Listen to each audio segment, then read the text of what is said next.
John chapter 19. Then Pilate therefore took Jesus and scourged him, and the soldiers platted a crown of thorns and put it on his head, and they put on him a purple robe, and said, "Hail, King of the Jews!" And they smote him with their hands. Pilate therefore went forth again, and saith unto them, Behold, I bring him forth to you, that ye may know that I find no fault in him. Then came Jesus forth, wearing the crown of thorns and the purple robe. And Pilate saith unto them, Behold the man! When the chief priests therefore and officers saw him, they cried out, saying, Crucify him, crucify him. Pilate saith unto them, Take ye him, and crucify him, for I find no fault in him. The Jews answered him, We have a law, and by our law he ought to die, because he made himself the Son of God.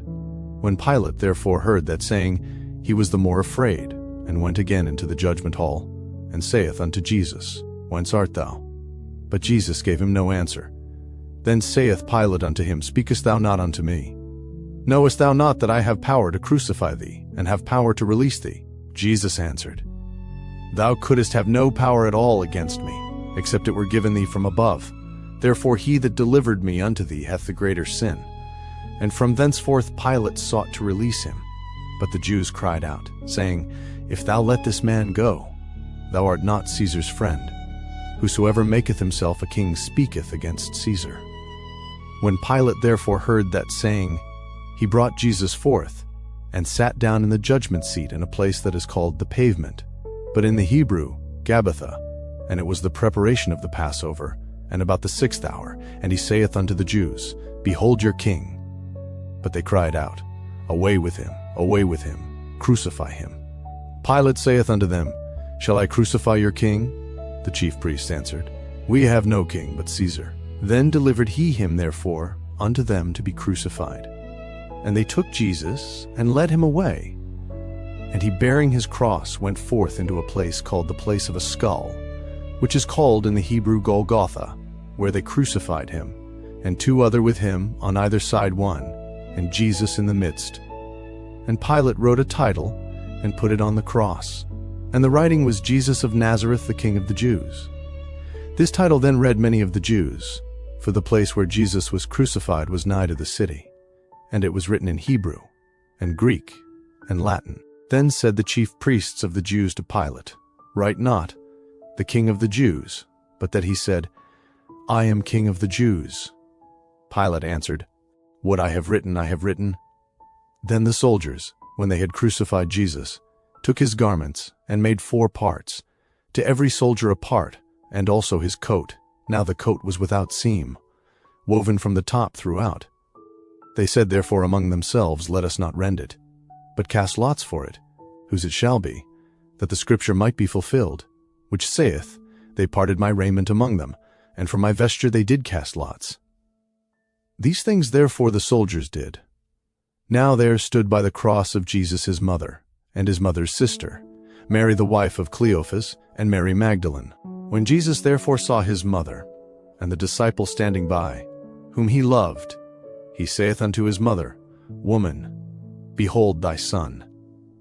Then saith he to the disciple, Behold thy mother. And from that hour that disciple took her unto his own home. After this, Jesus, knowing that all things were now accomplished, that the scripture might be fulfilled, saith, I thirst. Now there was set a vessel full of vinegar, and they filled a sponge with vinegar, and put it upon hyssop, and put it to his mouth. When Jesus therefore had received the vinegar, he said, It is finished.